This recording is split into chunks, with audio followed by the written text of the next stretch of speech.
Olá, boa noite a todos. Estamos aqui para mais uma live. Hoje mais um convidado especial, né? Uma live super especial sobre serpentes do Brasil. Eu tenho certeza que todo mundo que assistir vai aprender muito hoje sobre serpentes, né?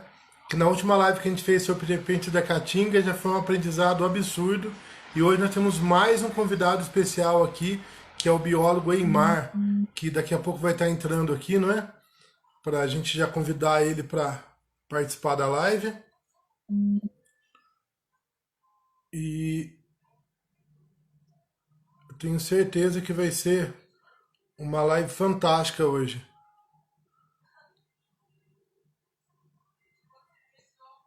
Estou aqui mandando com uns convites aqui pro pessoal, o pessoal começar a entrar.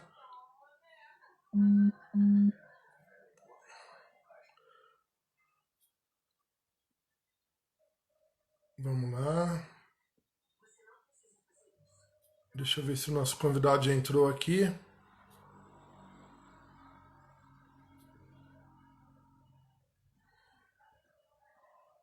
Aí, já convidou. Vamos convidá-lo aqui. Boa, boa noite para o pessoal que está entrando aí. Boa noite para Thaís. Boa noite para Deise. Boa noite para Alexandre. Agora eu já vou convidar a live de hoje, que vai falar direto lá do Ceará.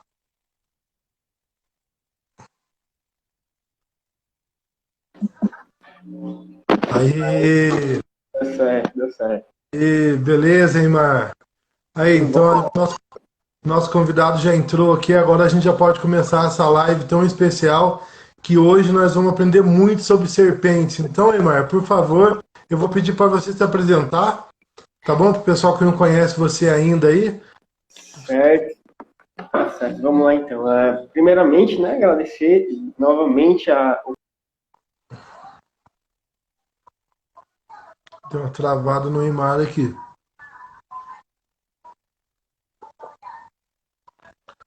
Deixa eu ver aqui, Eimar. Pessoal, tá travado para vocês o Eimar também aí? Só para eu saber aqui. Aí, agora voltou, Eimar. Agora voltou. Voltou.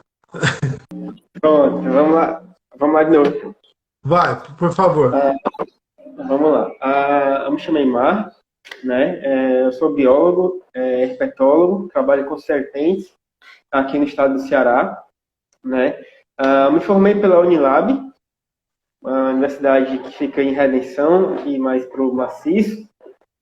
E a gente trabalha com o resgate de animais, né, herpetofauna, principalmente, há um bom tempo já. Né, a gente vai trabalhando, ganhando novas parcerias para estar trabalhando justamente com isso.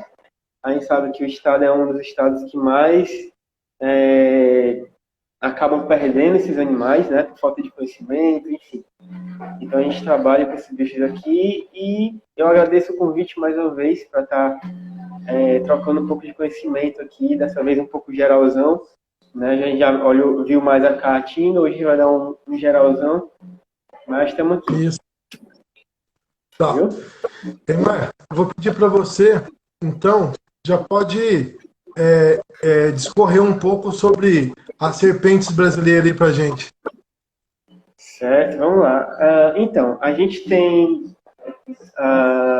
uma grande biodiversidade, né? A gente sabe que o país é riquíssimo, a gente sabe que a gente, independente dos grupos de animais, a gente é um dos países que mais tem diversidade, né?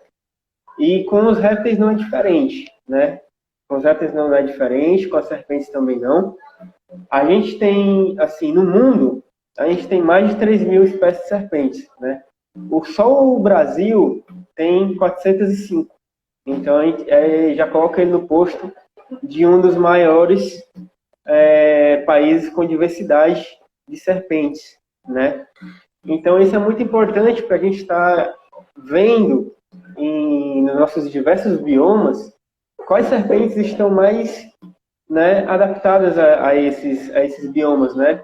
Quais são os biomas que elas mais utilizam, quais são as especialidades que elas têm, né, de alimentação, por exemplo, que a gente entende que, por exemplo, as nossas serpentes, tanto as peçonhentas como as não peçonhentas, elas desempenham um papel gigantesco, né? Como o papel de presa e predador, né? Então, são presas e predadores. Então, elas controlam a população de outros animais, independente se elas têm peçonha ou não. E a gente ainda tem, dentro das serpentes, as serpentes que se alimentam de serpentes peçonhentas. Então, a gente tem toda uma cadeia, né? Então, a gente tem as serpentes peçonhentas aqui no Brasil, que estão dentro de gêneros, né? Dentro do gênero da Bothrops, né? E que são das jararacas. A gente tem dentro do gênero Crótalus, que são as cascavéis, dentro do gênero das Micurus, né, que são as corais, e dentro do gênero das Lachesis, né, que são as surucucu, né, que essas são as peçonhentas aqui no Brasil, e elas têm uma diversidade também gigantesca, né. E a gente tem as não peçonhentas, que também são várias, adaptadas a vários tipos de biomas, inclusive tem algumas serpentes que são endêmicas de cada bioma, de cada local, só acontece lá, né? Só ocorre lá. Tem aqui também, ó, essas aqui são todas as jararacas do Brasil, então são muitas, aqui são várias, então a gente tem uma diversidade gigantesca, né? A gente vai estar falando um pouco aqui em relação a esses grupos, né? Os grupos mais importantes, mais falados. Também vamos falar de algumas que não são tão faladas assim também. Então a gente vai estar conversando um pouquinho sobre isso. Ah, legal. Então, uma coisa que eu fiquei impressionado é porque, assim, pra gente que é leigo, jararaca é jararaca. Coral é coral. Verdadeira ou falsa. Urutu é urutu. Então e daí quando você descobre que isso é dividido em várias espécies dentro delas, né? Por exemplo, que a urutu é uma jararaca, não é? Uma coisa assim, não é? Urutu cruzeiro, ela é. Urutu ela cruzeiro, é uma jararaca. Isso. Né? Então, esse panorama que eu achei muito interessante. Então agora você pode discorrer da maneira que você achar melhor aí, o Imar, tá bom? De que você consiga levar essas informações pro pessoal. Certo, então vamos lá. Em relação a isso é bem interessante, porque a gente vai dividir elas em gênero, né? Que é um gênero que ele pega todas, né? A gente vai dividir elas, depois de gênero, a gente vem para espécie, né? E depois de espécie, a gente tem as subespécies, né? Que aqui no Brasil, por exemplo, né? Por exemplo, a gente vai ter, deixa eu lembrar aqui, a cascavel, né? Sim. A cascavel, que é a Crotalus durissus, né? A gente vai ter só uma espécie de cascavel, tá? Que é a Crotalus durissus. Só que a gente vai ter 6 subespécies, né? Então a gente vai ter 6 subespécies divididas pelo Brasil, né? Mas tem uma espécie só e o gênero é Crotalus, né? Então a gente tem essas divisões e isso também é importante para a gente entender a ecologia dos locais, a gente entender as cadeias que eu estava falando, né? Cadeia alimentar, enfim. Então isso é bastante importante. Então vamos começando, vamos começar aqui. Porque assim, pelo que eu entendi, a adaptação que ela teve conforme o bioma que ela vive acabou dividindo ela em subespécies. É mais ou menos isso? Sim, o que acontece? O que acontece é que, por exemplo, você tem um gênero e você tem 2 espécies diferentes, né? Mas são do mesmo gênero. O que acontece? O que acontece é que, durante o tempo, você tem um gênero específico, por exemplo. Durante o período, né, vai acontecendo de várias mutações ocorrerem numa linhagem, né? Temos uma linhagem de uma serpente, né?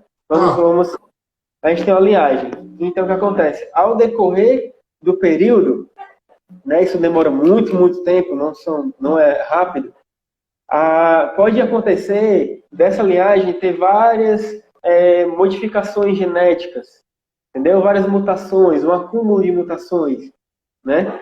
E esse acúmulo de mutações pode fazer com que a espécie se divida, entendeu? Aí pode ocorrer de gerar subespécie, né? Pode ocorrer Ah, também de gerar o quê? Pode ter uma barreira geográfica, né? Que a gente vai chamar de especiação, né? Então tá. você tem uma população de serpente, então você Tá. tem, exemplificando, um exemplo, o cascavel, uma população de cascavel, e daí por algum momento, algum motivo, aconteceu uma barreira geográfica que Sim. dividiu a população, né? E eles não conseguem mais fazer troca genética, porque estão divididos. Então eles não Uhum. conseguem fazer troca genética. Então, são do mesmo gênero, mas a partir do tempo, como eles não conseguem fazer essas trocas genéticas, não conseguem fazer essa intercalação, as espécies podem ir ficando diferentes e tendo mutações diferentes. E vão ficando diferentes até um nível de que elas sejam diferentes o suficiente para ser dita que é outra espécie. É tipo Entendeu? dele queimado? E queimada grande, né? Queimada grande. Da Botrops insulares, né? Que é a Isso, jararaquilhoa.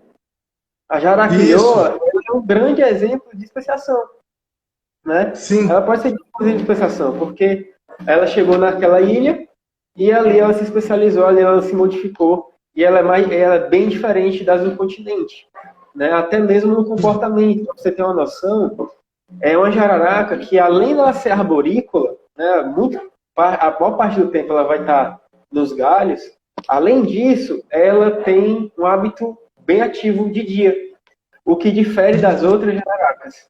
As outras Sim. jararacas não, mas as outras insulares, ela vai ter uma ação, ela está mais ativa durante o dia. Por quê? Porque ela se especializou em conseguir predar pássaros, né? A Sim. ilha é um grande reservatório, né? É um grande ponto de parada de pássaros, né? Migratórios Uhum. ou não, mas pássaros. Então essa serpente, né, se especializou em se alimentar dessa presa específica que a ilha proporcionava, né? Sim. É tanto que a quantidade de pequenos mamíferos e outros animais até mesmo diminuiu com o tempo, né? Diminuiu com o tempo, mas ela se especializou mais em comer predar, no caso, pássaros, né? Então ela tem E essa ela, atividade diurna. e ela tem aquela. Eu vi na live lá do Aldemir, eu acho que foi você que falou que ela não solta, né? Ela é uma espécie de jararaca, que normalmente a Uhum. jararaca ela ataca e solta. E ela não, ela prende, né? O pássaro, não Então, é? isso é interessante porque tem algumas serpentes peçonhentas que elas têm, elas mordem, né? Elas seguram bastante, injetam bastante peçonhas, Tá. né? Porque geralmente a gente tem uma diferenciação. O que é que acontece? O que acontece é que a gente tem aquelas serpentes que mordem e a gente tem as serpentes que picam. É diferente. Isso. Por que é diferente? Por exemplo, todas as outras três dentições, na outra live, vocês falaram muito bem que tem a proteróglifa, que é na frente, a Isso. opistóglifa, que é atrás, a áglifa, que são todos iguais, não tem presa de veneno, e a solenógrafa, que é aquela que se dispõe mais para frente, que tem a bainha e Uhum. tal. E o que acontece? Fora a solenógrafa, todas as outras três tipos de dentição, essas serpentes, elas mordem, elas seguram, né? Já a solenógrafa, ela pica e Sim. solta. Então, o que acontece? Por que isso acontece? Né? Porque essas serpentes que mordem e seguram, elas precisam segurar a presa para um determinado fim. Por exemplo, as opistógrafas, elas precisam morder muito bem. Então, se elas picassem, a presa que está lá atrás não ia conseguir perfurar ao alimento dela, né? Não ia chegar até a presa. Então, elas Sim. precisam morder muito bem. Então, por isso que elas não picam, elas mordem e elas vão adaptando. Se você perceber e olhar no YouTube, olhar vídeos, você vai perceber que essas serpentes que tem a dentição atrás, elas fazem esse movimento aqui, ó. Quando elas mordem, elas vão mordiscando até que a presa lá de trás consiga perfurar. Então elas precisam morder, né? Já as solenógrafas não precisam, né? Mas tem algumas solenógrafas que ainda também seguram e injetam bastante toxina. A ilhoa é uma dessas. Outra que também faz isso é a víbora do Gabão, né? A víbora do Gabão, que tem os dentes maiores, também faz isso também, ela morde e segura, né? A surucucu, ela morde e segura às vezes também, não é sempre, mas às vezes ela morde e segura também, depende muito. Mas é justamente pela funcionalidade, né? É o que a gente conversou, aquela questão da funcionalidade da dentição, né? Qual é a presa que elas vão se alimentar, enfim. Então, isso aí é bem diversificado. Sim, que legal. Aí a gente vai ter o que acontece? A gente vai ter esses gêneros que a gente vai falar primeiramente, né? A gente vai começar com eles, que é o gênero Botrops, né? A gente tem o gênero Botrops e o gênero Botrocópias, né? Que são gêneros diferentes, mas que agrupam as mesmas serpentes. Só que Botrocópias tem 2 espécies, tá? E as Botrops tem cerca de 27 espécies aqui no Brasil, né? E o que acontece? A gente vai ter vários tipos espalhados pelos nossos biomas, né? Falando das Botrops, das jararacas, a gente vai ter várias. Por exemplo, no norte, né? No norte a gente vai ter a mais comum, que é a Botrops atrox, né? E é uma serpente lá da Amazônia, ali do norte. Mas ela já teve ocorrência aqui também no Nordeste, né? Mas essa serpente, ela é uma das que causam mais acidentes lá na Amazônia, lá no norte, né? Então a gente tem essa serpente de terra firme. Eu já tive contato com uma quando eu fui na Amazônia. Ela passou bem na frente assim da trilha. Não são muito grandes, né? Geralmente também só desferem bode se chegar muito perto. Mas aí a gente vai ter a Botrops brasile, né? Que é outra jararaca também. Que brasile, uma curiosidade, o epíteto, né? O brasile, que dá o nome à espécie, é em homenagem ao Vital Brasil, né? Que foi justamente o pai desses estudos, né? Então, a gente vai ter a Botrops bilineatus, né? Que é aquela Botrops bem verdinha. Eu não sei se eu tenho uma foto dela aqui. Eu tenho sim. Tem uma foto dela aqui. Ó, que vai ser essa daqui, não sei se vai dar para ver. Essa daqui, ó. Tá bem verde aí. A bem verdezinha. Essa é a Botrops bilineatus. A gente vai ter lá pelo norte também, né? A gente tem lá pelo norte também. A gente vai ter e ela é arborícola, né? Uma coisa que difere também de outras. Não são todas as jararacas que são arborícolas, que você vai encontrar elas pela vegetação, né? Já essa já foram encontradas até 19 metros. Nossa!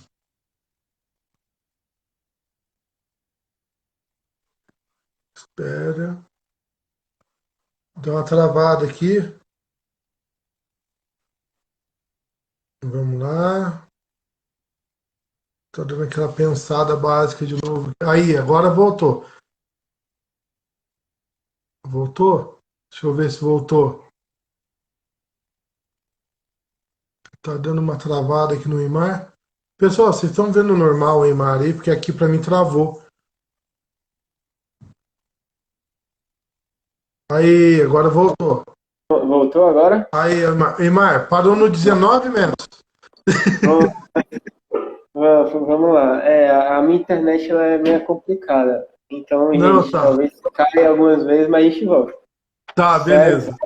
Tá. Então, essa espécie de jararaca, ela foi encontrada até 19 metros. Então, e ainda vai ter estudos também que pretendem ver se elas sobem mais ainda. E não é comum. Não é comum. Tem outras jararacas que não são encontradas em arborícolas, né? Nesse comportamento arborícola. A gente vai ter a Botrops taeniatus, que é uma Botrops, ela é bem bonitinha, que ela tem uma coloração, parece de líquen, Então você não percebe ela camuflada nos troncos, né? É um Entendi. líquen total. Então você encontra elas também ali pelo norte, né? A gente vai ter pro Cerrado, né? Descendo pro Cerrado. Entrando no Cerrado, a gente tem a Botrops mongene, né? Que lá pelo Cerrado ali, pela parte ali do centro-oeste ali, elas causam bastante acidente, né? Eu vou até colocar aqui uma foto para vocês verem da Botrops mongene. Ela é bem conhecida. Ó, vou mostrar para vocês a foto dessa serpente, certo? Olha aqui, ó. De... Deixa eu só colocar aqui a foto. Alto aí. Essa é a Botrops mongene, né? Essa Sim. serpente é uma serpente de cerrado, tá? De áreas mais abertas. Você não encontra na Amazônia, por exemplo, tá? Então essa jararaca, ela já tem um tamanho, um porte bem maior, né? E ali no cerrado, no centro-oeste, é a que dá mais acidentes, né? Com ela, Sim. certo? Aí a gente vai ter ali para a Mata Atlântica, né? Vindo para a nossa Mata Atlântica. A gente tem a Botrops jararacuçu, né? Que Aqui tem. aí tem. Aqui Aqui também. tem. Aqui tem da Bahia até o sul, né? Então pega ali a Mata Atlântica da Bahia, vai até o sul, você encontra essa jararaca. Ela é enorme. É a maior jararaca do Brasil?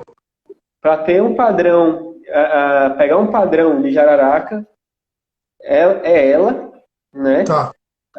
E ela também, além de ser enorme, ela tem uma glândula de veneno. A glândula que ela produz a toxina dela também é muito grande, tá? Então é diferente das outras espécies de jararaca, tá? Também Sim. tem essa diferença também, né? Então ela pode ser encontrada da Bahia até o sul. Então ela pega ali aquela Mata Atlântica, né? Eu ia falando resquício, né? O que é uma tristeza, porque a gente sabe que a É Mata uma Atlântica tristeza. está acabando, né, praticamente. A gente tem muito pouco do que ela era, na verdade. Então é quase que um resquício mesmo. A gente vai ter essa serpente bem distribuída aí, né? A urutu cruzeiro, né, que é a Botrops alternatus.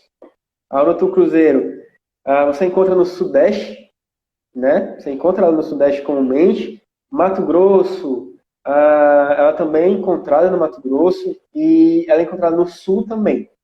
É a Né? que mais Também tem aqui, viu? Pronto, ela é uma das que mais também são maiores, né? É uma das que mais Sim. também tem potencial de causar acidente, né? Aqui é muito comum encontrar. Uhum. Aí a gente vai ter aquela que é a Botrops jararaca, que é a jararaca em si, né, propriamente dita. Tá. Aí essa também ela é uma serpente de Mata Atlântica, então na Mata Atlântica você vai encontrar ela comumente, né? Você tem do Nordeste ao Sul, para você ver a distribuição dessa serpente, né? Tá. Então uma distribuição bastante ampla, né? Então aqui no Nordeste a gente já tem, e ela chega a aparecer no Sul também, né? E no Sudeste ela também é uma das que causam mais acidentes também, né? Se você for olhar as guias de acidente ofídico, você vai ver quais são as espécies que mais causam acidentes, né? Aí vindo para o Centro-Oeste, né? Subindo um pouco para o Centro-Oeste ali no meio, a gente vai ter a Botrops matogrossensis, né? Que é a famosa boca de sapo, né? Que ela também tem um potencialzinho, mas não é das que mais causam acidentes. Mas também é uma serpente super adaptada ali ao ambiente que ela se encontra, né? A gente vai ter, então, isso são as nossas Botrops, né? Gênero Botrops, as jararacas. Claro que tem outras subespécies, mas se a gente for falar sobre todas, vai a noite toda, né? Então, As principais são essas, né, que são mais distribuídas, né, no norte, nordeste. Nordeste, a gente vai ter, eu acabei esquecendo de falar, Vocês a têm uma jararaca, exclusiva aí, não tem? exatamente ela mesmo, É.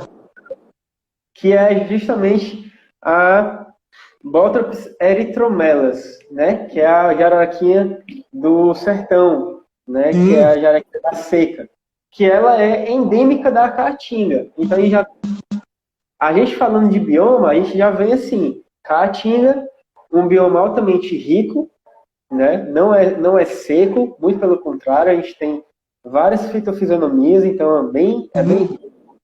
E o que acontece? A gente vai ter essa espécie que ela é endêmica, ela só vai ocorrer na Caatinga, que é a Botrops erythromelas, né? É bem interessante ela é pequenininha, ela não fica muito grande. E ela é bem agressivazinha, defensivazinha, na verdade, né? Outra coisa que eu não gosto muito de falar é que serpentes são agressivas. Na verdade, elas são defensivas. A gente tem que tomar... Aliás, tem algumas que são bem defensivas, né? Exatamente, a gente tem que tomar o cuidado de falar sobre isso. Aquela Porque, caninana, meu amigo, falar pra você, viu? então, a caninana. A caninana é uma das serpentes que é símbolo também, símbolo brasileiro também, Isso. né? É uma serpente que não é peçonhenta, né? É uma serpente que é semi-arborícola, ela cresce bastante, é bem Sim, esticadinha, muito. e ela tem uma personalidade muito forte. Ela tem uma Porra! personalidade muito... Elas mordem bastante, né? Apesar de ser tudo teatro, elas inflam também, né? Isso.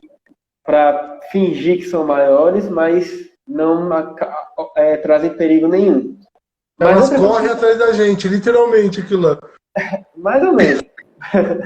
Mas outra coisa que eu queria deixar aqui como importante é Tá. o fato das pessoas acharem assim, a serpente não tem peçonha. Beleza, ela não é peçonhenta.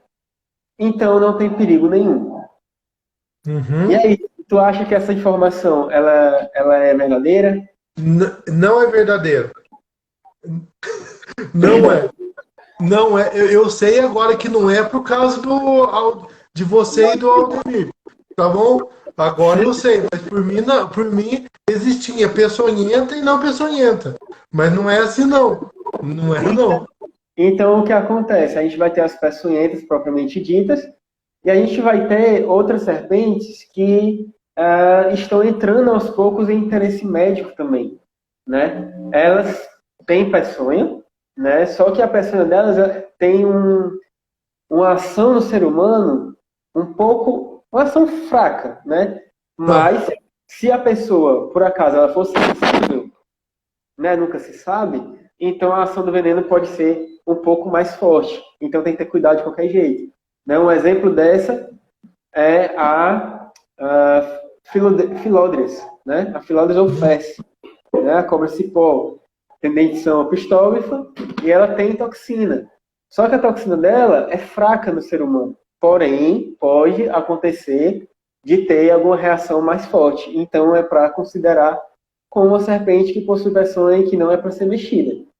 Ponto, né? Outra coisa dentro disso, que é importante as pessoas saberem, é a questão de, a serpente não é peçonhenta. Não tem perigo em relação a isso. O problema é que tem. Por quê? A gente sabe que os animais se alimentam de vários tipos de outros animais, né? Sim. Então, a boca delas está em contato com todo tipo de micro-organismo, de solo, de animais, Bactéria.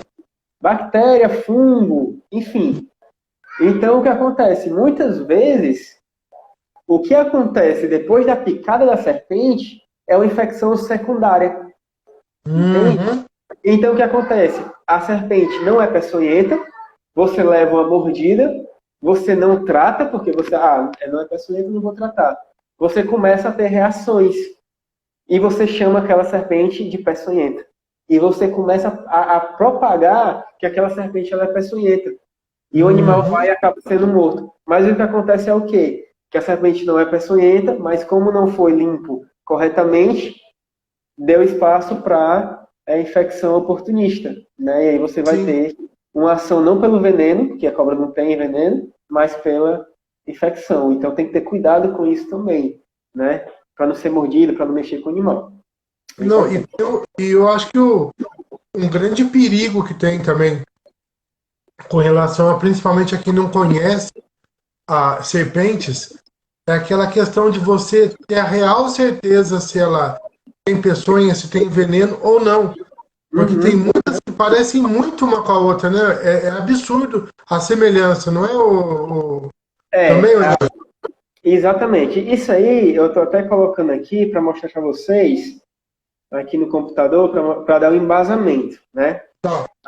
O que acontece? Por exemplo, a gente tem os displays, né? A gente tem os desenhos nas serpentes, né? Que servem tanto para camuflagem como para mimetismo, né?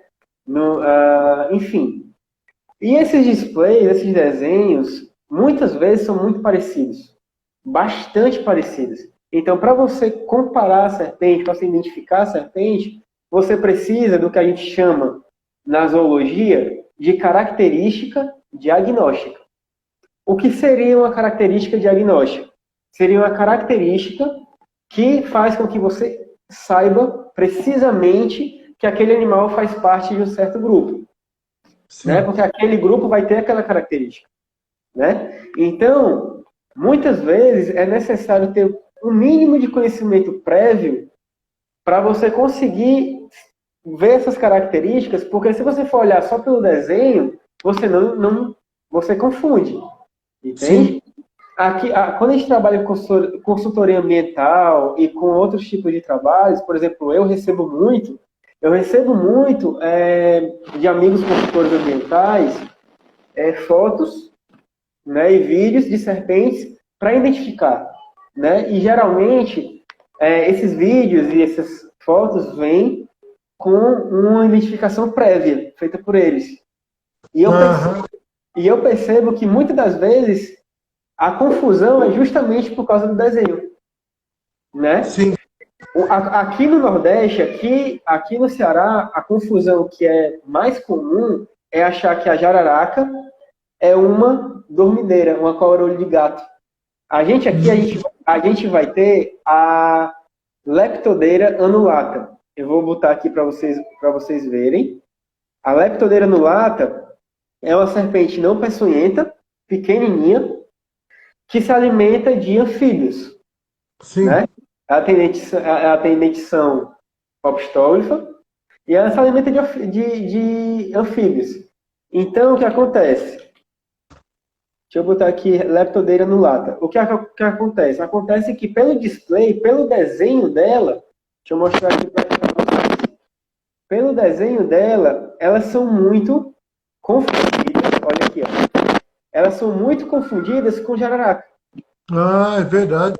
Tá vendo? A coloração mais amarronzada com esses anéis, alguns anéis não se completam, então elas são Uhum. confundidas com jararaca. Eu já recebi muitos resgates, né? Eu recebi muita serpente que chegava para mim e ligava para mim, Eimar, tem uma jararaca, vem buscar a jararaca. E quando eu chegava, era uma leptodeira, era uma cobrinha olho de gato, né? Inofensiva. Então, pelo display, tem que ter cuidado para não levar isso em consideração, né? Não Sim.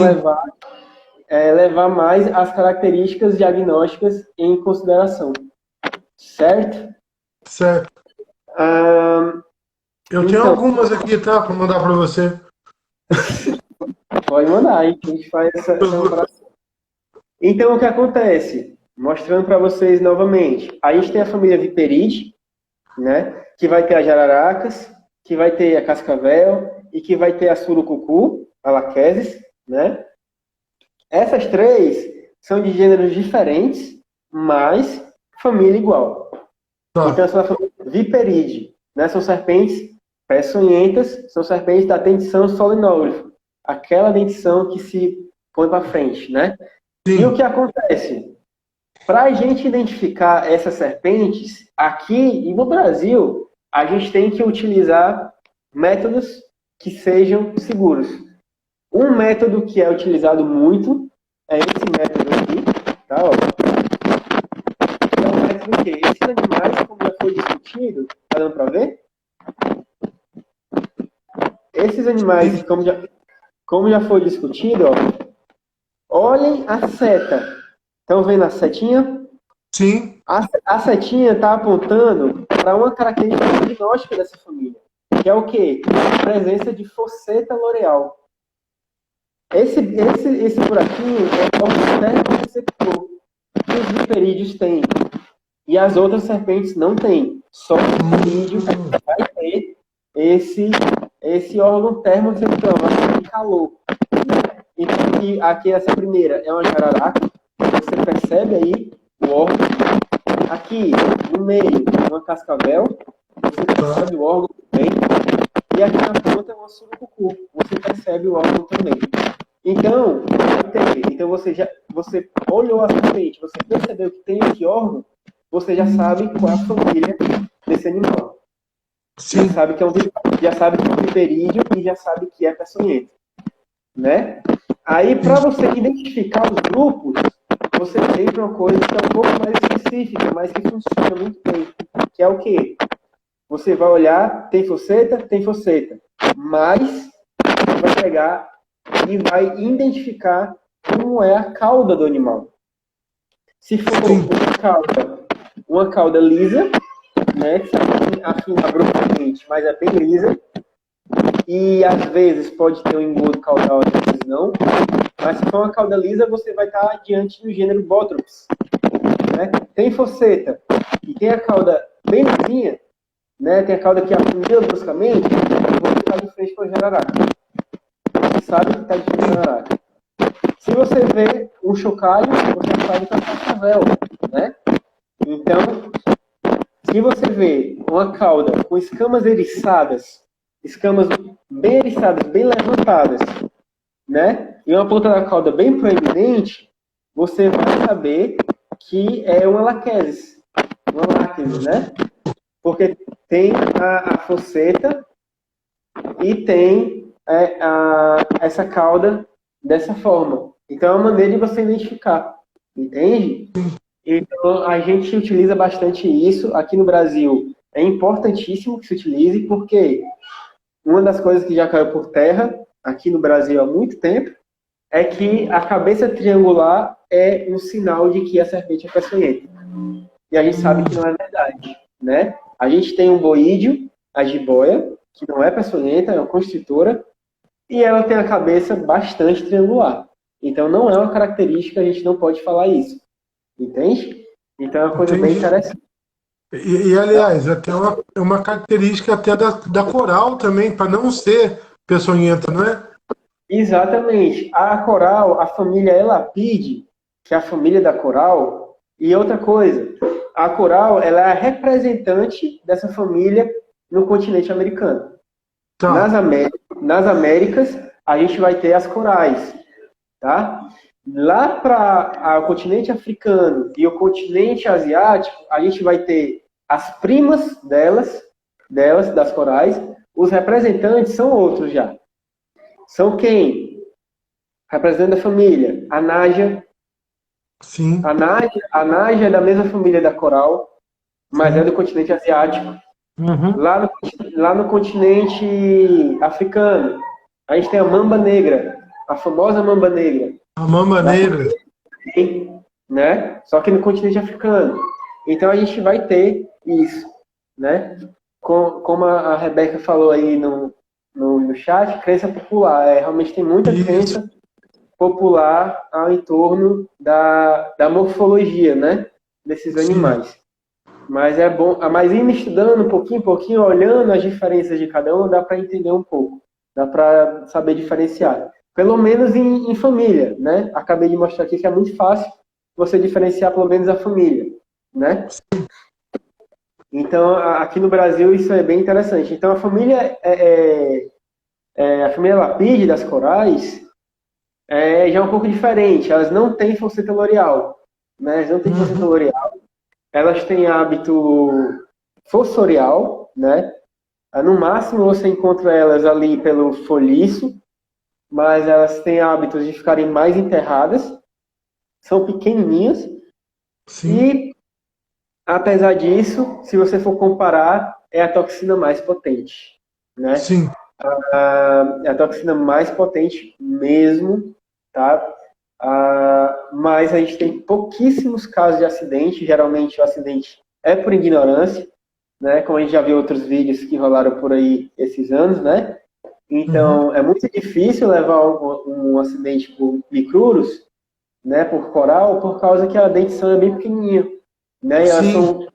E elas são serpentes de comportamento muito ameno. Então, elas não são serpentes defensivas. Então, para você ser mordido, você tem que realmente Você machucar tem o que animal. querer.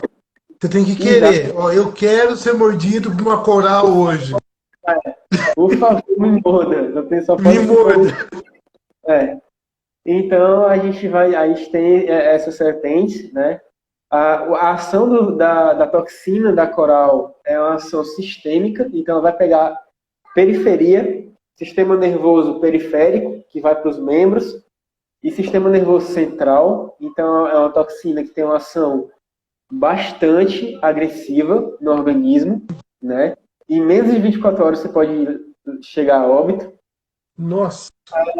E é uma ação que bloqueia as sinapses nervosas, né? Ela é pós-sináptica, então ela bloqueia.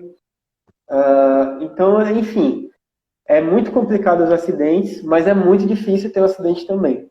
Outra Tá. coisa que eu queria mostrar para vocês, uma coisa bem interessante, é sobre a dentição, né? Uhum. Ainda sobre a dentição. Os viperídeos aqui no Brasil, as serpentes brasileiras que são peçonhentas aqui no Brasil, cascavéis, aqui no Ceará a gente vai ter a Acróteros duriçus cascavela, que é a nossa subespécie aqui do Ceará, mas lá para o Rio de Janeiro você vai encontrar terríficos, né? Cróteros duriçus terríficos. Então, essas serpentes, por exemplo, da dentição solinógrafa, uma coisa interessante que algumas pessoas não sabem é que aquela bainha, não tem uma bainha que recobre o dente Sim. dessas serpentes, né? Essa bainha, ela não está só ali só para proteger o dente, né? Ela desempenha outro papel também, entende? Então ela vai desempenhar um papel na ação de injetar a toxina também. Mas, Emma, como assim? Como assim a bainha ela ajuda na injeção da toxina? Ajuda pelo fator de que o dente da serpente ele é oco, né? A Uhum. pessoa vai passar por dentro do dente. Porém, não é no encaixe do dente que vai passar a toxina. As pessoas acham que vem a toxina sim, né? Como se fosse um canudinho. Mas não é assim Sim. que funciona. Como que funciona? Vai ter o maxilar da serpente, e eu vou mostrar para vocês. Olha lá. Tem o maxilar da serpente, né? A gente vai perceber o maxilar, que vem até aqui, o osso, e nesse osso é encaixado, ó, é encaixado a presa, tá vendo? O dente inoculador. Porém, aqui é encaixe de osso com osso. Aqui ainda não é oco, tá? Oco vai ser a projeção do dente, entendeu? Então, Uhum. se você olhar a parte de cima do dente, você vai ver que aqui em cima vai ter o encaixe do maxilar, né? E mais para baixo vai ter uma abertura de um canículo. Então, essa Sim. abertura aqui é por onde a peçonha, o veneno, vai escorrer e vai entrar no dente. Então, entra a partir desse Hum. buraquinho. E aí, você percebe que é oco, tá vendo? Vendo como é Sim. oco? Então, vai percorrer, entra nesse buraquinho, percorre o dente todo, a presa toda, e vai sair na Fantástico. pontinha do dente. Ó. Então, sai na pontinha do dente que tem outro canículo. Entendeu? E Sim. justamente foram esses dentes que a medicina se espelhou para fazer as seringas, né? Então, todas as seringas que a gente conhece vieram a partir dessa dentição da dentição de fotógrafa. Entendeu? Então, Sim. o que acontece, o que vai acontecer? Essa bainha, ela vem até essa parte da maxila, né? Tá. Então, vem a glândula de veneno na serpente, daí vem um duto, um canal, em todos os viperídeos é dessa forma, vem esse canal, e esse canal vai desembocar perto da bainha. E aí a peçonha vai deslizar por essa bainha e vai entrar nesse canículo. Entendeu? Sim. Então não é um fator direto, é um fator indireto.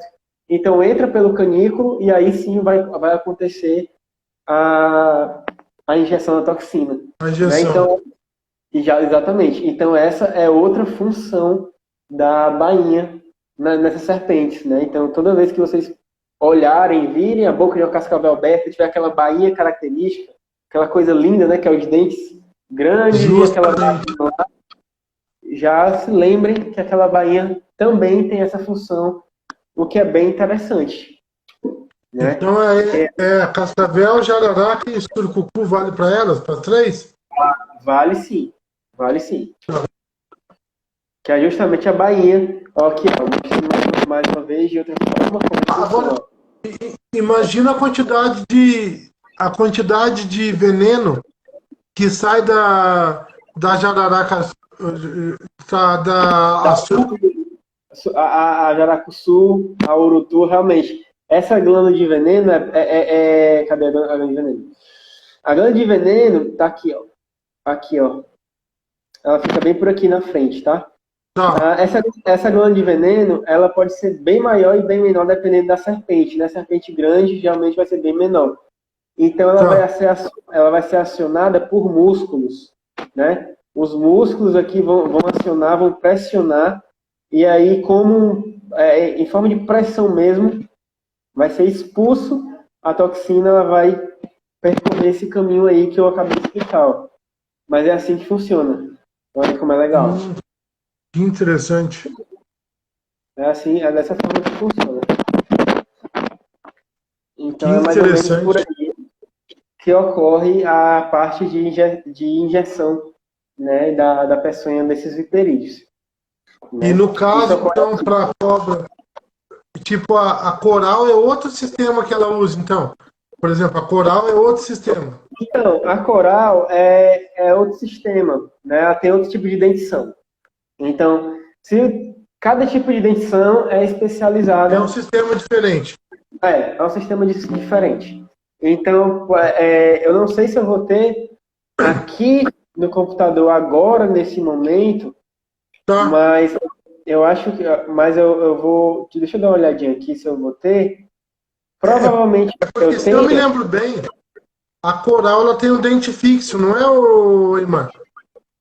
Sim, a coroa tem um dente fixo. Ela tem uma dentição proterógrafa, que é aquele dente pequeno, fixo na frente. Né? Ele não projeta, não tem bainha. E ele é uma dentição diferente. A abertura do sulco do dente, né, da abertura do dente, para passar também é diferente. A forma que sai a peçonha também é diferente.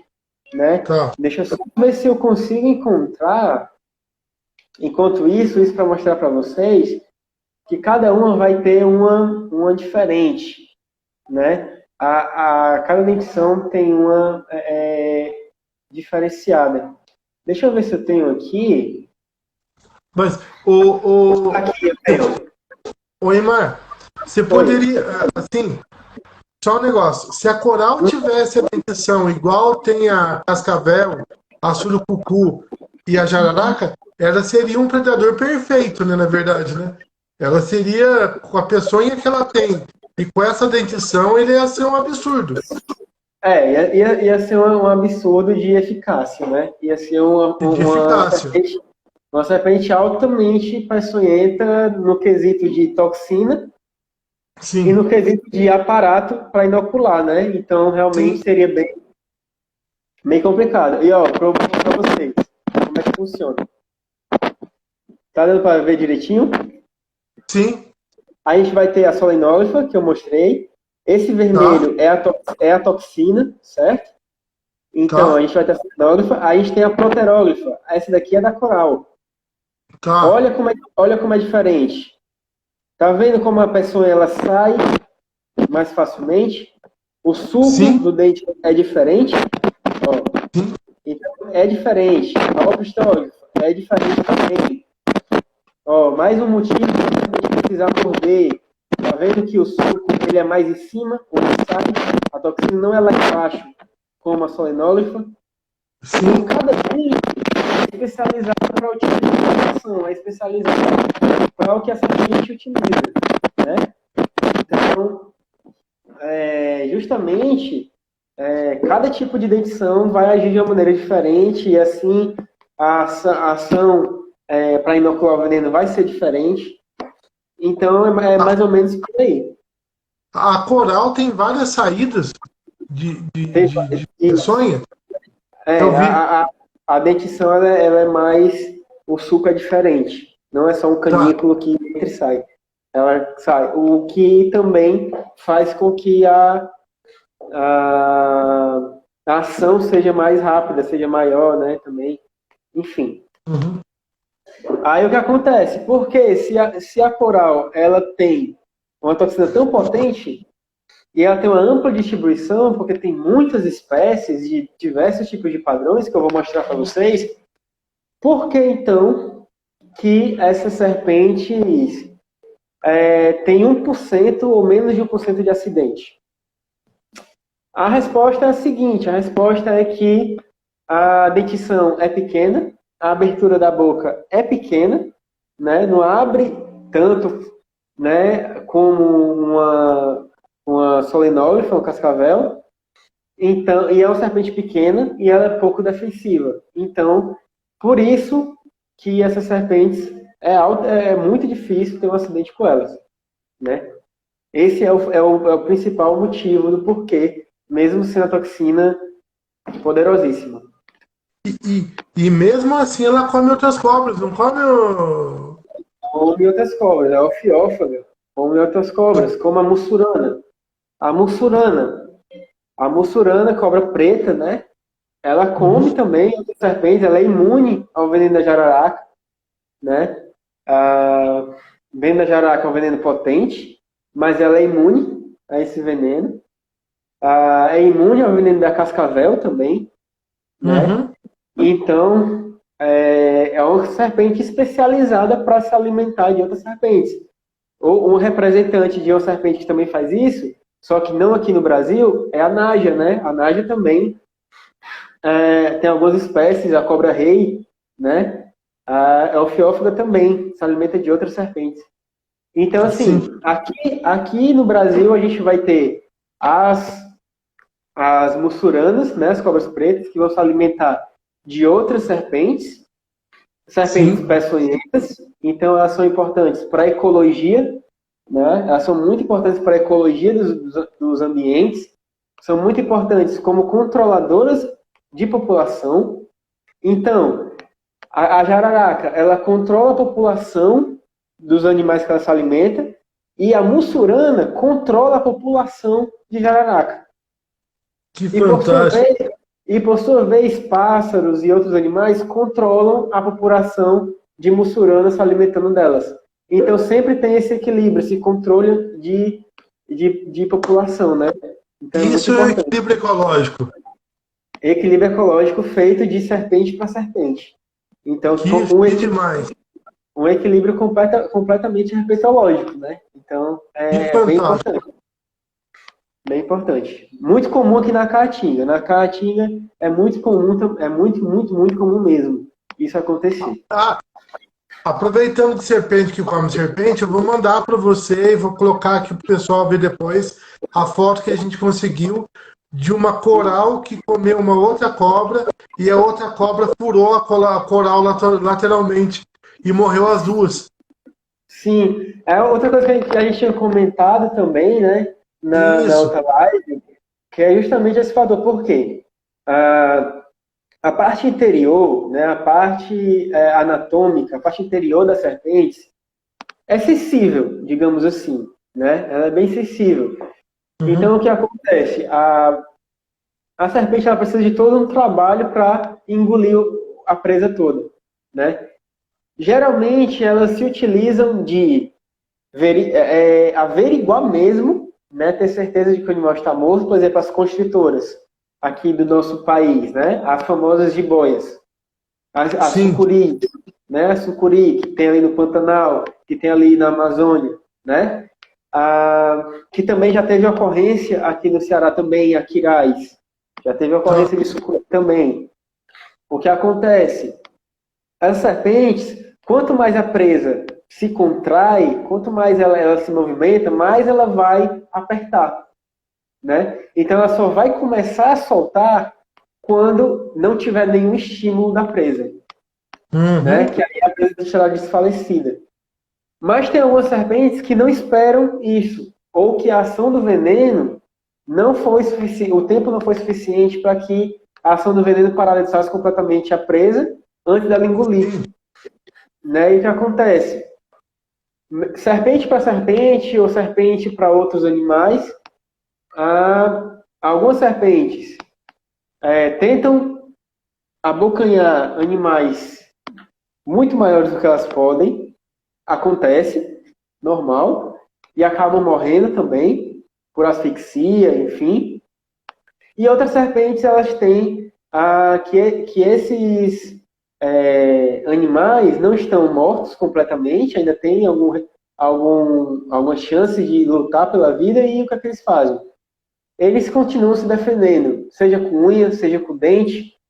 Os criadores de serpentes aqui no Brasil são bem instruídos em alimentar os seus animais, né, suas serpentes, com presas recém-abatidas, para evitar Tá. esse tipo de coisa, né? Para evitar que o rato, né, por exemplo, né, o camundongo, sei lá, possa morder a serpente e causar um ferimento grande o suficiente para matar a serpente, né? Entendi. Porque a serpente ela tem o corpo alongado, então os órgãos são todos alongados. Então, onde você ferir a serpente, provavelmente vai estar pegando em um órgão que seja importante, né? Não é como nós, que a gente tem os órgãos simétricos, né? Um do lado do outro, direitinho, e que tem locais que se você se machucar não vai atingir o órgão. Nas serpentes é Sim. mais complicado, né? Mais sensível. Então, pode ser que o animal venha a continuar mordendo, porque as serpentes começam a se alimentar da cabeça para o tronco, né? A gente já sabe disso. Então, Sim. elas começam pela cabeça, sempre.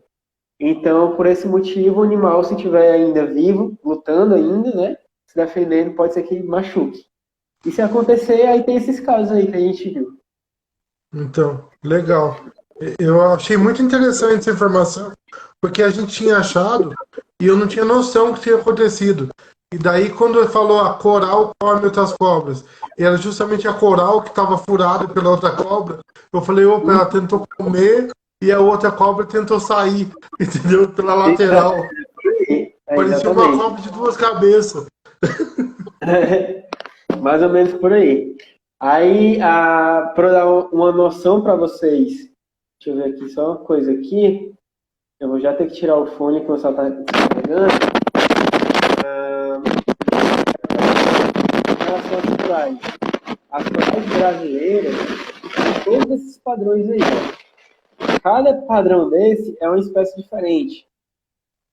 Tá? Então, para vocês verem como é uma diversidade gigantesca.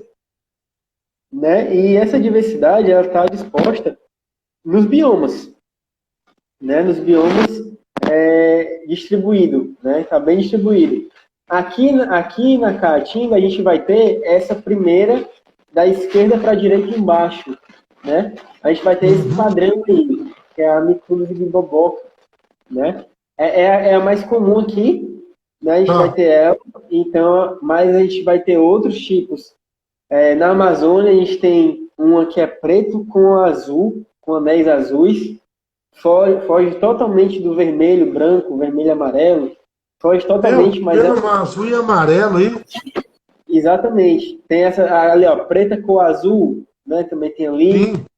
Foge totalmente do padrão que é conhecido, mas que é coral verdadeira, né? Todos esses padrões aí são de corais verdadeiras, né? Aqui na essa coral aqui, é esse padrão que a gente vai ter, tá? A gente vai ter esse padrão. Tem vários outros padrões, na madeira tem diversos padrões, né? Foge do vermelho também. Enfim, no Brasil inteiro a gente vai ter padrões diferentes, tá? Isso é bem importante da gente também estar analisando, né? Tá entendendo também. Então, coral para mim era o seguinte, ó a visão que eu tinha de coral. Quando eu era menor, a coral de 2 cores, ela não era venenosa. A de 3 era. Entendeu? Era a Então, visão. isso aí é interessante. A gente chama as contagens, né, os anéis, geralmente as falsas corais, elas possuem díades, né, díades, que é o quê? É justamente, cadê, deixa eu botar aqui, é uma disposição de anéis pretos entre os vermelhos, né? Tá. Então díades, você vai ter 2 pretos entre os vermelhos. E tríades, você vai ter 3 anéis pretos entre os vermelhos. Geralmente, a gente vai ter as serpentes peçonhentas, corais verdadeiras, apresentando tríades, tá? Então, geralmente são tríades, e as corais falsas geralmente são díades. Então, Tá. é um método também para ter uma noção, né? Mas para identificar a verdadeira e falsa é a dentição, né? A não ser que você seja especialista e trabalhe muito com esse grupo, que você olha, bate o olho e sabe. Mas para ter certeza... Você falou em olho. Você falou em olho. O olho também diz muita coisa, não diz? O olho diz muita coisa também. Diz muita Sim. coisa. As corais verdadeiras, elas possuem, geralmente também, mas é a maioria, o olho pequenininho e preto, geralmente dentro do anel preto também, na cabeça, né? Então é bem difícil de ver, bem difícil de você conseguir olhar. As corais falsas, elas já possuem os olhos maiores, né? Você consegue ver os olhos maiores, geralmente não é na faixa preta da cabeça, mas geralmente os olhos são bem vermelhos, são grandes, então você consegue perceber mais facilmente, né? Então, isso é geralmente. Também tem coral falsa que tem olho pequenininho, tá? Então, que ela quer enganar. tem que ter cuidado. Deixa eu só tirar aqui esse fone, porque meu celular tá descarregando. Tá. Sumir. E tem também o formato da cabeça, não tem também? Então, o formato da cabeça, ela vai dizer bastante também, tá? O que acontece? Deixa eu só colocar o carregador aqui, rapidão. Tá. Só um minutinho. Pronto. Acho que foi. Aí, beleza. Foi. Então, o formato da cabeça, o que acontece? O formato da cabeça, geralmente as corais falsas, elas possuem uma cabeça mais avantajada, né?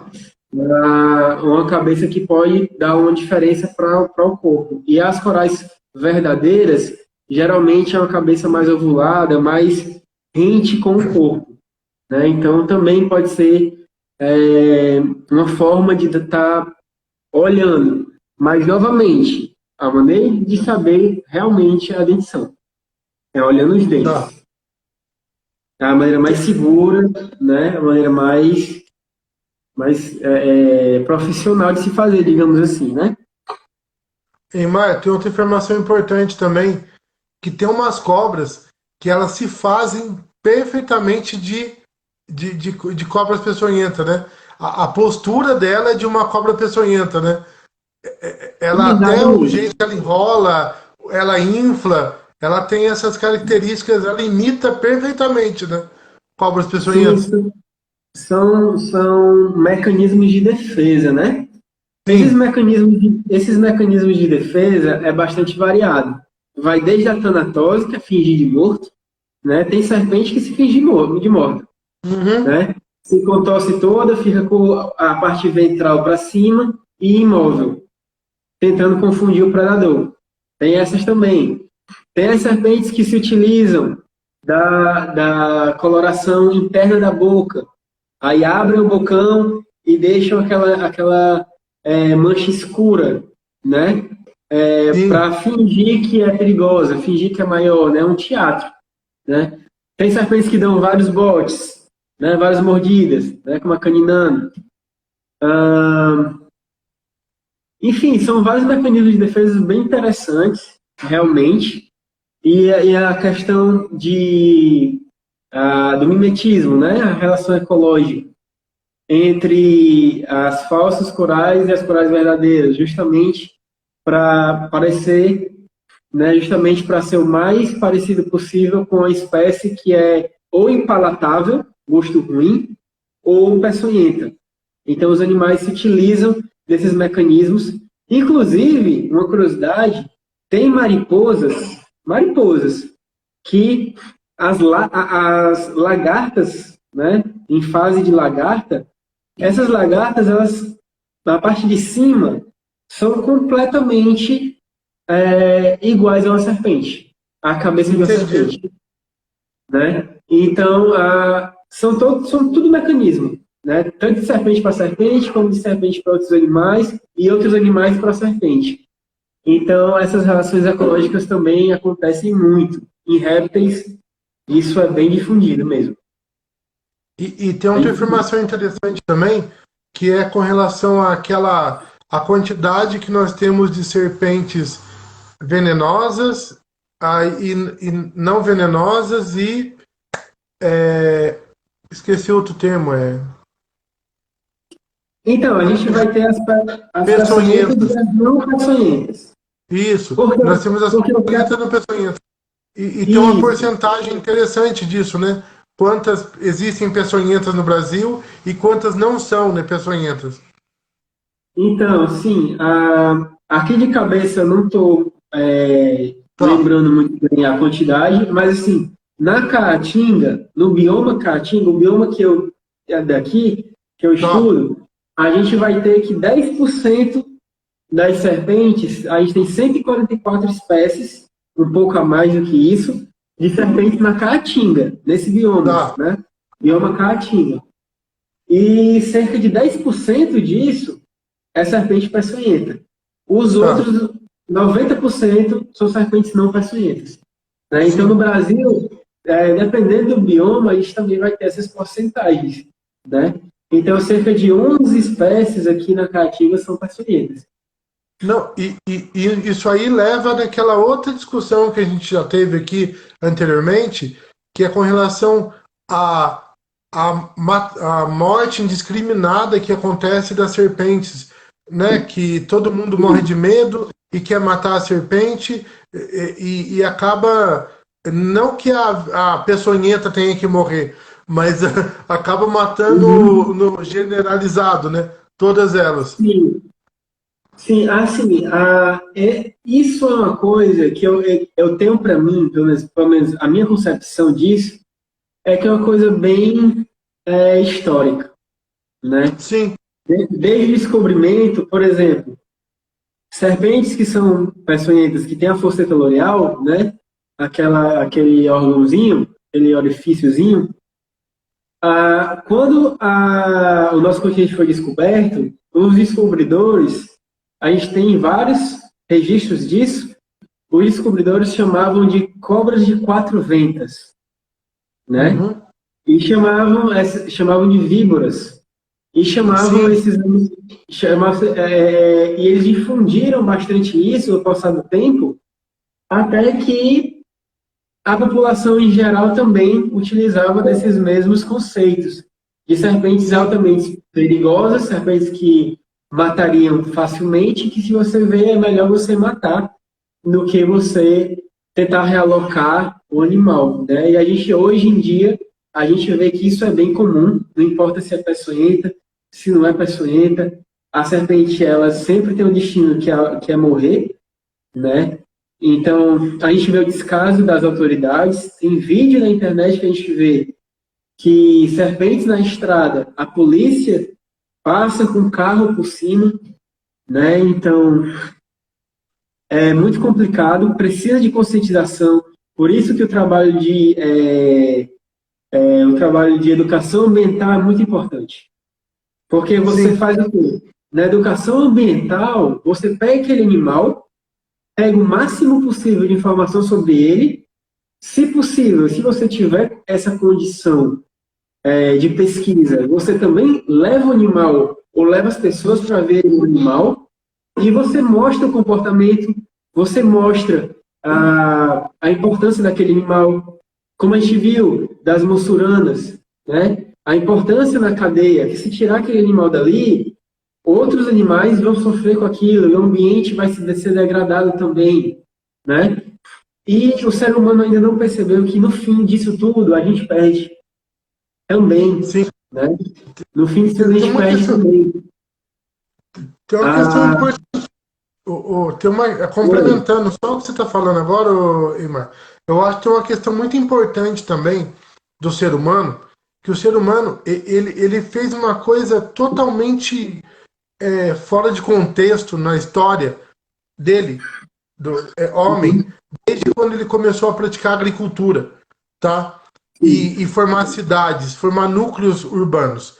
Ele tem para ele que tudo que é natural e que não é interessante não merece viver aqui no meio urbano ou no meio rural próximo às residências.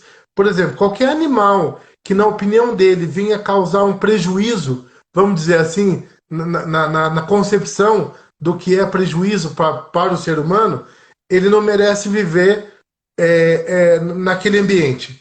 Um exemplo é cobra, outro exemplo é inseto, outro exemplo é esse tipo de animal. Por exemplo, nós temos uma concepção que todo inseto é nocivo à agricultura ou à zona urbana. E não, é mentira. Tem vários insetos que são extremamente importantes para a cadeia, para a cadeia ecológica.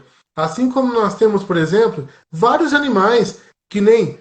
Eu já vi, por exemplo, um problema seríssimo que nós temos aqui na nossa região, a quantidade de gambá que morre nas estradas e também são mortos por invadir telhado de casa, por fazer o ninho dele próximo à residência, e o coati, entre outros animais, né? Então, infelizmente, nós temos uma concepção errônea de que nós somos o dono do meio, e nós não somos, nós fazemos parte do meio, nós somos dos elementos do todo, nós somos apenas um item de tudo que forma o equilíbrio ecológico. Então, e isso é uma visão muito legal, mas só que eu concordo plenamente com você, é só com a educação ambiental e com isso que a gente está fazendo aqui agora, levando conhecimento, divulgando a importância desses animais para o todo, que a gente consegue informar para a população que é um animal que tem milhões de anos de evolução, que ele é um ser perfeito para o que ele está prestando no meio ambiente, e que ele é de uma beleza absurda. São animais belíssimos, além de tudo. Exatamente. Em relação, por exemplo, agora comentou aqui a Antônia, né? Ela comentou aqui a boinha. A boinha, mudaram essa forma de pensar sobre as serpentes e aquela ideia de matar só porque é uma cobra. Sim. A boinha, eu vou explicar aqui para vocês quem é a boinha. Né? A Antônia é uma parceira minha, uma parceira e amiga, né? Lá da Unilab, da UFC. Então, o que acontece? Ela tem uma serpente, né? Legalizada, tudo certinho. Ela tem uma serpente. E essa jiboia, ela utiliza como educação ambiental. Então, ela leva, inclusive eu fiz vários trabalhos com ela também, ela leva essa serpente para o contato com as pessoas. E ela ensina as pessoas sobre a importância, sobre o comportamento, deixa a pessoa ter o contato com o animal. Tem gente que odeia cobra, mas nunca nem viu uma pessoalmente. Né? E aí ela faz esse trabalho importantíssimo, né? Importantíssimo. Obrigado por estar assistindo a live também, mas é importantíssimo mesmo. E outra coisa em relação à educação ambiental que eu queria te falar expor para ti é que a educação ambiental, ela hoje em dia, por causa da questão monetária, hoje em dia a gente tem que fazer a educação ambiental inteligente. Sim, Como assim? Para você conseguir fazer a educação ambiental e fazer um trabalho de conservação, preservação, trabalho com alguma espécie em algum local, propriedade privada, ou enfim, algum local que não dependa só de você e da pesquisa que você está fazendo, você precisa ganhar a empresa ou o órgão responsável, enfim, precisa ganhar aquelas pessoas para essa conscientização. E hoje em dia, como é que isso funciona?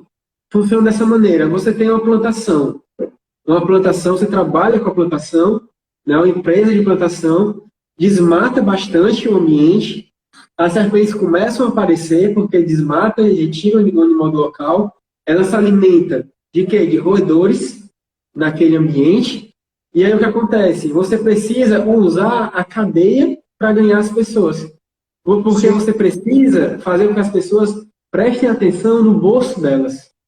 Porque sim, primeiro passa no bolso, depois vem para a cabeça, né? Infelizmente. Então, o que acontece? Você vai ganhar como essas pessoas? Você vai ganhar dizendo que a serpente ela é importante para aquele ambiente, que aquela uhum, plantação está tirando o habitat, tudo? Não.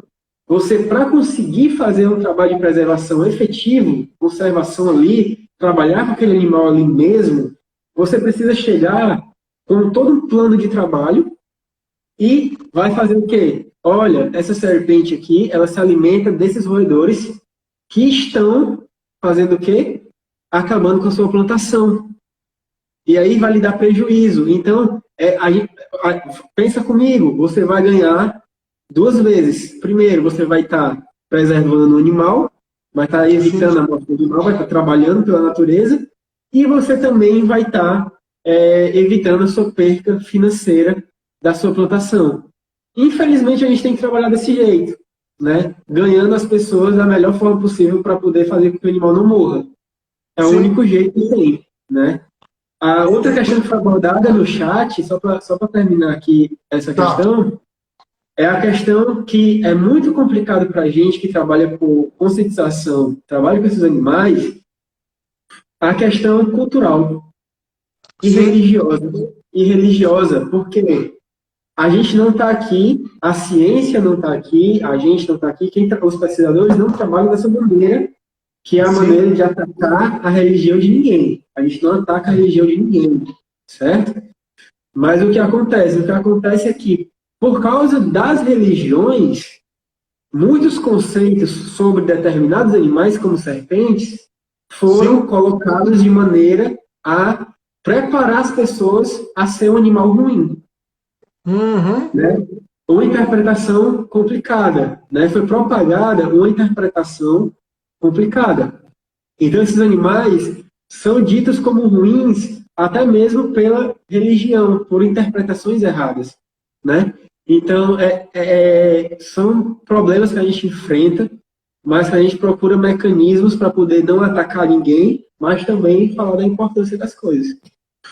Sim, com certeza. Tem música até de religiões que fala que é para esmagar a cabeça da serpente, Pois é, né? E aí é cante, complicado. e cante sua vitória, entendeu? Então é muito complicado, É né? complicado. É muito Infelizmente, isso é complicado. muito comum. Eu Tem concordo locais que totalmente. usam. Nós também, eu acho que um dos maiores objetivos dessas lives que eu me propus a fazer é mostrar o quanto nós fazemos parte do meio, que nós não somos dono do meio. Eu acho que foi um dos maiores objetivos, entendeu, Eimar? É Uhum. mostrar que realmente nós somos uma das espécies que faz parte do meio. Que, por exemplo, por incrível que pareça, eu trabalho faz 20 anos na área ambiental, tá, Eimar? Pra você ter uma ideia. Uhum. Ambiental, sanitária, tá? Fazem só 20 anos, tá? Isso. Eu tenho há 10 anos, completo dia 27 agora, a Ecosoluções. As cobras que eu encontrei até hoje no caminho, Uhum. nas minhas andanças, foram jararaca, Jararaca eu já encontrei. Urutu e cruzeiro, que eu descobri que é uma jararaca, também eu já Sim. encontrei, tá? Surucucu eu já encontrei no caminho também, nas Tem uma minhas andanças. sorte, hein? Tem uma sorte Não, e é medonha. só as peçonhentas, eu sou top, entendeu? E só a peçonhenta. Quando eu encontro, o negócio é peçonhenta.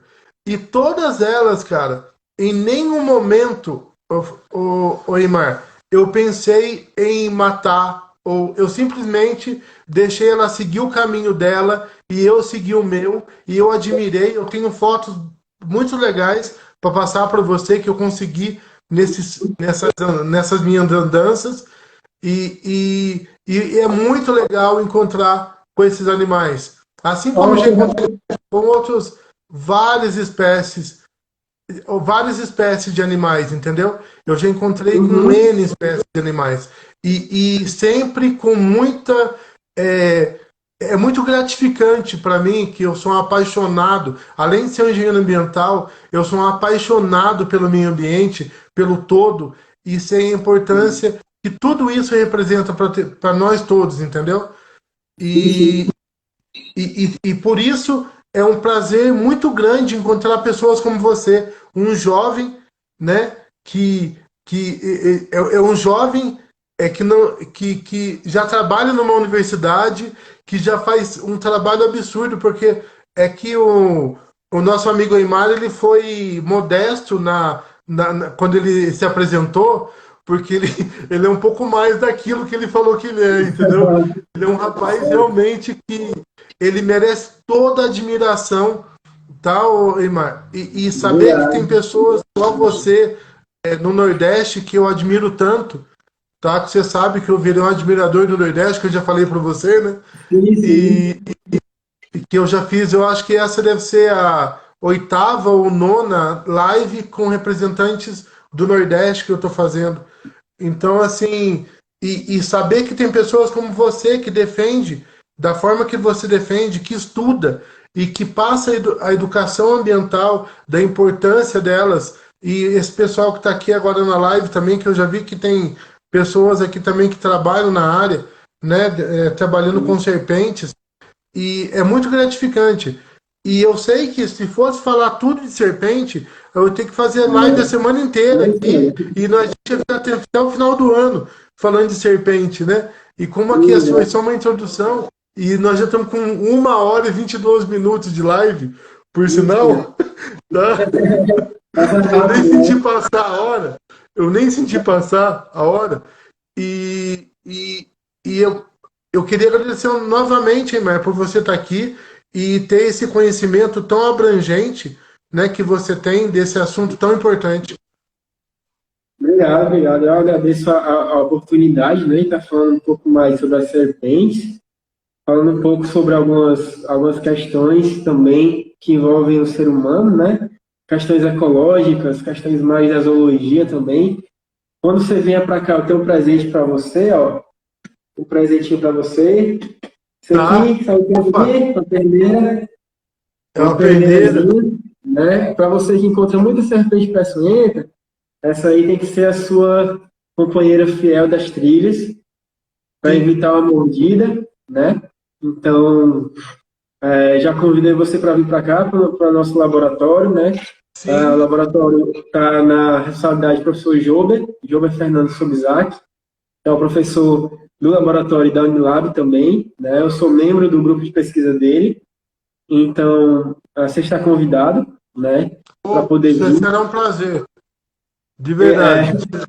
convidado. E aí, daqui a pouco a gente tem que encerrar, né? Pelo visto, eu acho. Como é que é a questão do tempo? Então, daqui a pouco, na verdade, olha só pra você ver, a nossa live normalmente dura 1 hora, tá? Uhum. Mas a live foi tão boa que daqui a pouco nós estamos com 1 hora e meia. Então vamos limitar em 1 hora e meia, tá? Pronto, E pronto. uma coisa que eu queria que você falasse, que é fundamental, Hum, é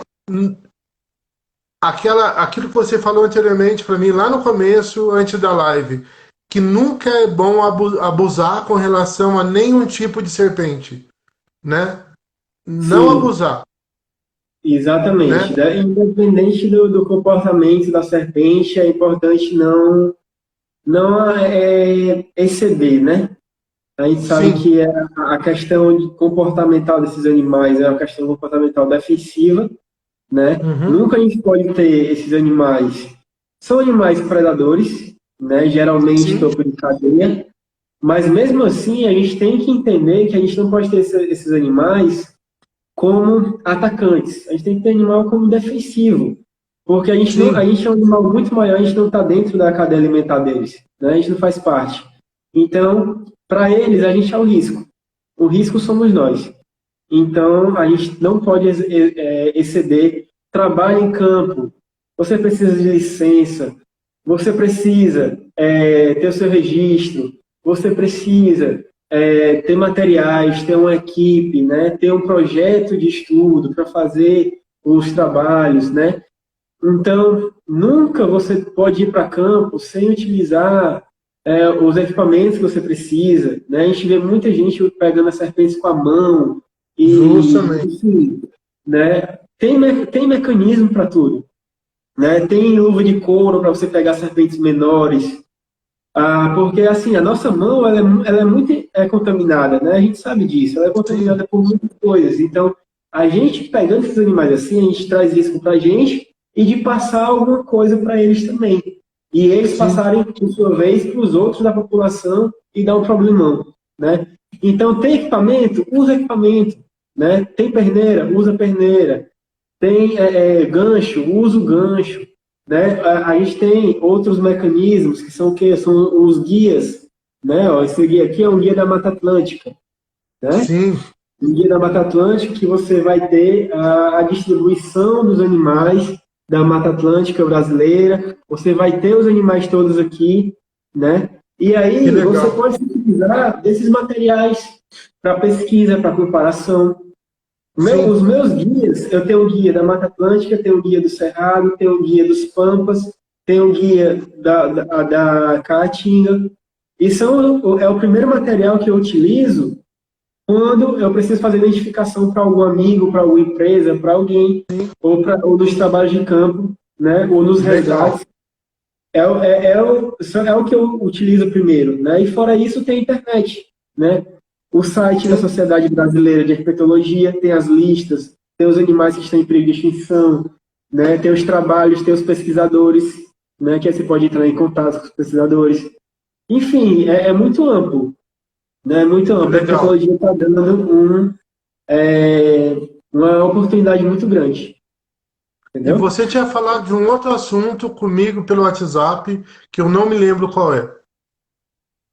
Eita, qual, qual é? Quando a Que gente agora eu não falou a tô primeira lembrando. vez, você queria falar sobre um assunto que eu não me lembro qual é, de alguma coisa específica, eu não sei se é com relação a manuseio, não sei, alguma coisa assim. Então, acho que era mais falando sobre o resgate, E é sobre o né? resgate. Eu acho que era mais Tá. falando sobre os resgates. Por exemplo, Hã? isso é um ponto importante dessa live, é um ponto bem importante, ainda bem que você lembrou. Tá, O resgate de fauna é uma coisa importantíssima no nosso tá. país. O Brasil, ele precisa de mais trabalho de resgate de fauna. A gente sabe que tem vários espalhados, né? Que trabalham muito bem, mas a gente precisa desse tipo de trabalho. Por quê?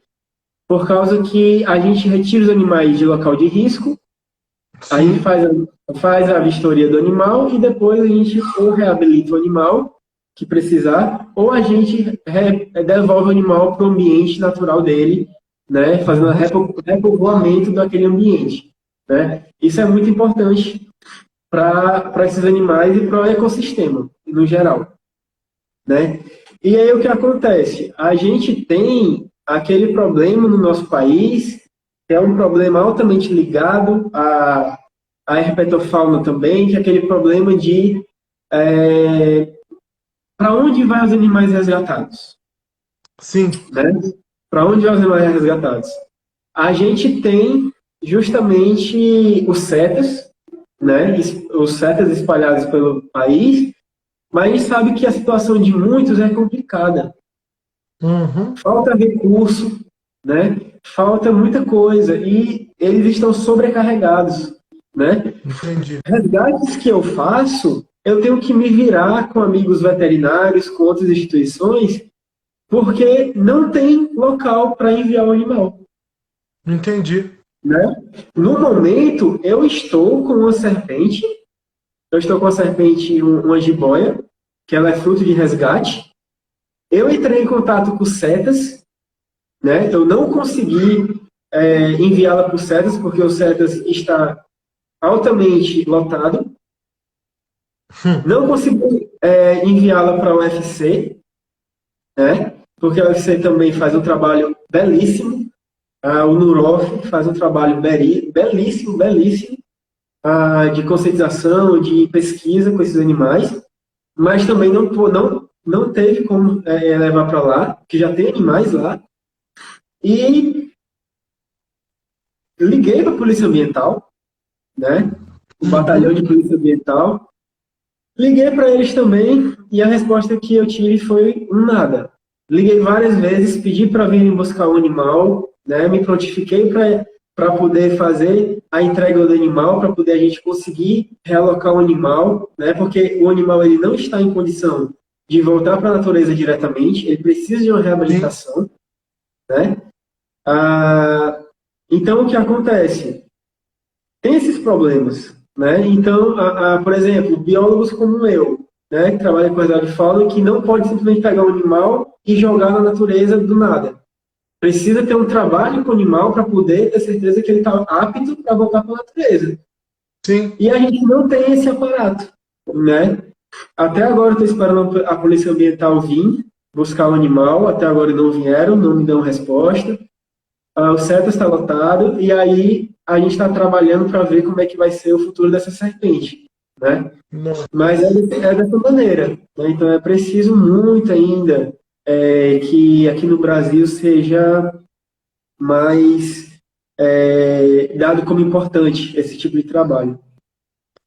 Inclusive, tem uma questão interessante nisso que você falou, que eu vi um resgate de uma sussuarana em Brasília, semana retrasada, que eles resgataram e soltaram ela numa zona de mata, próxima a Brasília. Mas a sussuarana foi para a rodovia e atropelada, a sussuarana. Ela foi resgatada e ela foi atropelada na rodovia. E acabou tendo ido para uma clínica veterinária do estado lá para se tratar. E agora ela está em tratamento. Quer dizer, é um problema seríssimo realmente, essa questão do resgate e soltura. É um problema muito sério mesmo. Os órgãos como o bombeiro, a própria polícia, precisam de treinamento. Né? Um dos trabalhos importantíssimos, mais lindos que o Nurof, o UFC, faz é justamente treinar esses profissionais de segurança pública para poder trabalhar nessas situações. Porque precisa, né? Porque eles têm que saber, eu resgatei esse animal aqui, para onde é que eu vou levar o animal? Qual é o ambiente que eu vou soltar o animal? A gente viu há tempos atrás aí o que aconteceu de policiais encontrarem uma piton, um animal que nem brasileiro um animal exótico, uma piton, confundiram com jiboia e soltaram na natureza, aqui no Brasil. Então isso é uma coisa, e repercutiu essa notícia. Então isso é uma coisa que é muito preocupante mesmo. Mas que a gente tem tentado trabalhar isso, né? As instituições têm tentado trabalhar isso bastante para ver o que a gente consegue, né? Legal. Bom, meu amigo, a gente até passou um pouco aqui da 1h30, 1h30, mas olha, Weimar, foi um prazer absurdo ter você aqui. Tinha muito mais assunto para falar com você. Com certeza, no futuro nós vamos fazer uma próxima live, quem sabe só para falar de resgate de animal e dar esse contexto da importância e do quanto é deficitário no Brasil isso ainda. Pessoal que está entrando agora, nós estamos no final da live, tá? A live foi fantástica, vale muito a pena assistir. Ela vai ficar gravada aqui. Eu vou mandar daqui a pouco pro Weimar também, para ele poder divulgar a live lá, tá bom? Certo. E Eimar, eu queria que você fizesse suas considerações finais, por favor, aí da live. Certo, vamos lá então. Para finalizar, gente, eu agradeço a vocês que estão assistindo, tá? Tanto do meu Instagram quanto do Instagram da Eco, tá? Eu agradeço por vocês terem a paciência de ouvir a gente aqui por mais de 1h30, né? Sim, E agradeço novamente a oportunidade de participar dessa live. É muito importante divulgar esses assuntos, conversar sobre, né? A herpetologia agradece, né? E a gente estamos juntos, viu? Que precisar, pode falar comigo também. Aqui o laboratório também vai estar disponível. E é sim, isso, a gente tem que trabalhar nisso da conscientização, a gente tem que trabalhar realmente nesse fato de quanto mais preservar, quanto mais trabalhar com diversos grupos de animais, melhor, porque a gente já perde animal demais por ano. com certeza. Então Bom, é isso. Obrigado, meu gente. amigo, é um prazer ter você aqui, tá bom? Muito Prazer. obrigado por ter aceitado o convite. Você tem um espaço aberto aqui quando você quiser, tá bom? Obrigado. Para divulgar o trabalho que vocês fazem, para falar de assuntos importantes na área ambiental, como esse que a gente falou hoje. Quem entrou aqui depois pode assistir, valeu muito a pena, foi muito legal a live, deu para aprender muita coisa, deu para ter um contexto muito interessante com relação ao que, quais são as serpentes do Brasil, o que elas representam para o meio ambiente brasileiro e também com relação, agora no final, com relação ao resgate e que nós vamos fazer uma live sobre isso, voltada para resgate de fauna e a importância que tem esse trabalho e como ele vem sendo tratado no Brasil, infelizmente, que não tem uma estrutura ainda como deveria ter, tá bom? E Exatamente. obrigado novamente, hein, Maio? Obrigado para todo mundo que está aqui, o Obrigado. pessoal que participou da live aí, que mandou, que não mandou, que assistiu, que passou por aqui e que esteve aqui com a gente direto.